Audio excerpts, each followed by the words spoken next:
ساحل صاحب کے علاوہ کوئی اس کو سائیکولوجی ساحل صاحب اور محمد بن عبداللہ صلی اللہ علیہ وسلم علاوہ کوئی اس طرح کا اللہ کے نبی اور اللہ کے نبی کے امتی کے علاوہ. اب دیکھیں کیا کہا ساحل الدین صاحب نے کہ ساحل صاحب اور محمد بن عبداللہ صلی اللہ علیہ وسلم کا یہی نظریہ ہے.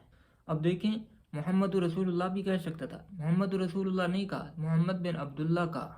جبکہ اللہ تبارک و تعالیٰ اپنے محبوب کا خیال کر رہے ہیں، اس کو جب خطاب کرتے ہیں، جب اس کا نام لیتے ہیں، محمد کا اللہ تبارک و تعالیٰ نے ذکر کیا ہے تو صرف محمد نہیں کہا، محمد بن عبداللہ نہیں کہا، محمد رسول اللہ کہا ہے. ادھر کفار نے کہا کہ یہاں محمد بن عبداللہ لکھو، تو اللہ تبارک و تعالیٰ نے اس کی جگہ محمد رسول اللہ نازل فرمائے. ساحل الدین صاحب کیا محمد بن عبداللہ صلی اللہ علیہ وسلم کہہ رہے ہیں. یہ کہنا بھی ٹھیک ہے، لیکن ان کی الگ سوچ ہے، نظریہ ہے، جو ہے وہ ہم نہیں جانتے.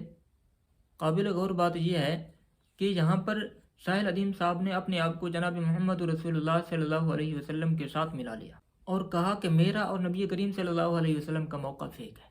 جبکہ آپ غور کریں نبی کون ہوتا ہے؟ نبی تو اللہ کا منتخب شدہ ہوتا ہے. نبی کی جو بات ہوتی ہے وہ معمولی نہیں ہوتی، نبی کی بات اپنی طرف سے نہیں ہوتی، وہی ہوتی ہے. اللہ تعالیٰ کو تو قرآن مقدس میں فرماتے ہیں وَمَا يَنْطِقُ عَنِ الْهَوَىٰ إِنْ هُوَ إِلَّا وَحْيٌ يُوحَىٰ. نبی جو کہتا ہے وہ اپنی طرف سے نہیں کہتا، اپنی مرضی سے نہیں کہتا، اس کی جو بات ہوتی ہے وہ وہی ہوتی ہے.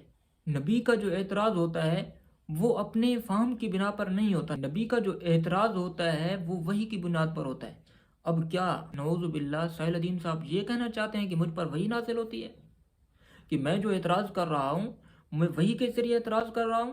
نبی کا قول حجت ہوتا ہے، نبی معصوم ہوتا ہے، نبی اللہ کا منتخب شدہ ہوتا ہے.